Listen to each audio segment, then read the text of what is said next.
Hi friends, welcome to digital బడి YouTube channel. Friends, మనం ఈ వీడియోలో వచ్చేసరికి ఆర్ఆర్బీ నుంచి వచ్చిన అసిస్టెంట్ లోకో పైలట్కి సంబంధించిన నోటిఫికేషన్కి సంబంధించి పూర్తి వివరాలను అయితే తెలుసుకుందాం. సో నోటిఫికేషన్ అయితే వీడియోని అయితే ఎక్కడ స్కిప్ చేయకుండా కంప్లీట్గా చూడండి. అప్పుడే మీకు ఒక ఐడియా వస్తుంది. ఆ తర్వాత మీకు ఏదైనా డౌట్స్ ఉంటే కింద కామెంట్ చేయండి. అలాగే ఈ వీడియో ఎవరికైతే యూస్ఫుల్గా ఉంటుందో వాళ్ళకు తప్పకుండా షేర్ చేయండి.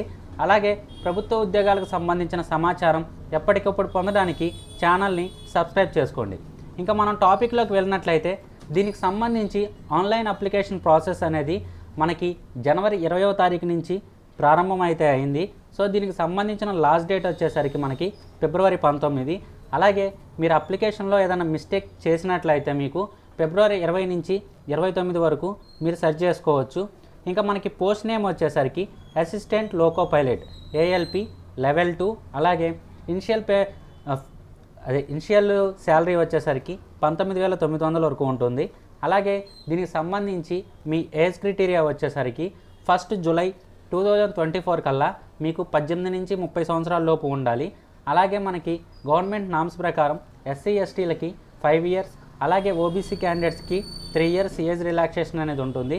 సో ఇందులో టోటల్గా మనకి ఇచ్చిన వేకెన్సీస్ వచ్చేసరికి 5,696. ఇంకా మనం మిగిలిన వివరాలను చూసుకున్నట్లయితే సో దీనికి సంబంధించి మనకి అప్లికేషన్ అనేది మీరు ఆన్లైన్లోనే చేసుకోవాల్సి ఉంటుంది. ఆన్లైన్ ఎగ్జామ్ ఫీజు వచ్చేసరికి మీకు OC వాళ్ళకి వచ్చేసరికి 500 రూపీస్ ఉంటుంది. అలాగే OCBC వాళ్ళకి 500 ఉంటుంది. అలాగే SC ST ex service man, అలాగే ఫీమేల్ ఎనీ కేటగిరీ ఫీమేల్స్కి వచ్చేసరికి, ట్రాన్స్జెండర్స్, అలాగే మైనార్టీస్ ఆర్ EBC వాళ్ళకి వచ్చేసరికి 250 రూపీస్ అనేది మీకు ఫీజు అనేది ఉంటుంది. మీరు దీన్ని ఆన్లైన్లోనే పే చేయవచ్చు మీరు అప్లికేషన్ అనేది చేసుకునేటప్పుడు. ఇంకా మనం మిగిలిన వివరాలను చూసుకున్నట్లయితే దీనికి సంబంధించి మీకు ఎగ్జామ్ అనేది 2 టెస్టులు ఉంటుంది. CBT 1 ఉంటుంది, CBT 2 ఉంటుంది. ఇంకా CBT 1 విషయానికి వస్తే మీకు టోటల్గా మీకు ఎగ్జామ్ టైం అనేది 60 మినిట్స్ ఉంటుంది. సో మీకు ఇందులో 75 క్వశ్చన్స్ ఉంటాయి, 75 మార్క్స్ ఉంటుంది. అలాగే మీకు ఇందులో ప్రతి రాంగ్ ఆన్సర్కి 1/3 మార్క్స్ అనేది నెగిటివ్ మార్కింగ్ కూడా ఉంటుంది. సో దీనిలో మీరు క్వాలిఫై అయితేనే CBT 2కి ఎలిజిబుల్ అవుతారు. సో CBT 1లో ఎలిజిబుల్ అవ్వాలంటే అన్రిజర్వ్డ్ క్యాండిడేట్స్, అలాగే EWS క్యాండిడేట్స్కి వచ్చేసరికి 40%, OBC వాళ్ళకి 30%, SC ST వాళ్ళకి 30%, SC వాళ్ళకి 30%, ST వాళ్ళకి 25% మార్క్స్ వచ్చినట్లయితే మీరు CBT 2కి ఎలిజిబుల్ అవుతారు. సో ఇంకా CBT 1 సిలబస్ చూసుకున్నట్లయితే మనకి mathematics, mental ability, general science, అలాగే జనరల్ అవేర్నెస్ అనేది ఉంటుంది. ఇంకా మనకు వచ్చేసరికి దీనికి సెకండ్ స్టేజ్లో వచ్చేసరికి మీకు టోటల్గా 2.5 అవర్స్ అనేది మీకు ఎగ్జామ్ ఉంటుంది. ఇందులో మీకు 175 క్వశ్చన్స్ ఉంటాయి. ఇందులో వచ్చేసరికి మీకు పార్ట్ A, పార్ట్ B అని ఉంటుంది. పార్ట్ A వచ్చేసరికి 90 మినిట్స్ 100 క్వశ్చన్స్ ఉంటాయి.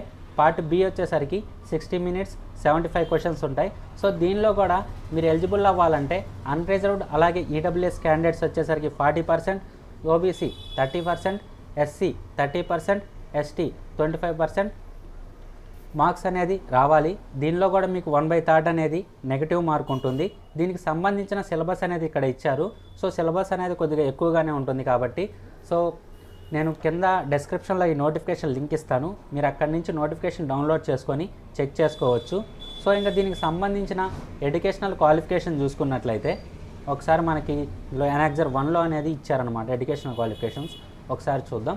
సో దీనికి వచ్చేసరికి మీకు 10th పాటు ITI అయినా చేసి ఉండాలి, లేదా 10th పాటు ఏదైనా డిప్లొమా అనేది చేసి ఉండాలి. సో మీరు డిప్లొమా మెకానికల్ కానీ, ఎలక్ట్రికల్ కానీ, ఎలక్ట్రానిక్స్ కానీ, ఆటోమొబైల్ కానీ ఏదైనా కానీ 10th పాటు ఈ డిప్లొమా కనుక చేసినట్లయితే మీరు దీనికి ఎలిజిబుల్. అలాగే మీరు బీటెక్ చేసినా కానీ ఈ స్ట్రీమ్స్లో అయితే మీరు చేసినట్లయితే ఈ అసిస్టెంట్ లోకో పైలట్కి అయితే అప్లై అయితే చేసుకోవచ్చు. సో దీనికి సంబంధించిన బ్రేకప్ వేకెన్సీస్ కూడా మనకి ఇక్కడ ఇవ్వడం జరిగింది. సో ఈ నోటిఫికేషన్ డౌన్లోడ్ చేసుకొని అయితే ఒకసారి చెక్ చేసుకోండి. అలాగే దీనికి సంబంధించి ఆన్లైన్ అప్లికేషన్ ప్రాసెస్ వీడియో కావాలనుకుంటే కింద కామెంట్ చేయండి. ఎలా అప్లై చేయాలి ఏంటి అనేది కంప్లీట్ ఇన్ఫర్మేషన్తో వీడియో అయితే చేయడానికి ట్రై చేస్తాను. సో ఇంకా మీకు ఇందులో ఎటువంటి డౌట్ ఉన్నా కానీ కింద కామెంట్ చేయండి. అలాగే వీడియో నచ్చితే లైక్ చేయండి. ఈ వీడియో ఎవరికైతే యూస్ఫుల్గా ఉంటుందో వాళ్ళకు తప్పకుండా షేర్ చేయండి. ప్రభుత్వ ఉద్యోగాలకు సంబంధించిన అప్డేట్స్ ఎప్పటికప్పుడు పొందడానికి ఛానల్ని సబ్స్క్రైబ్ చేసుకోండి. Thank you.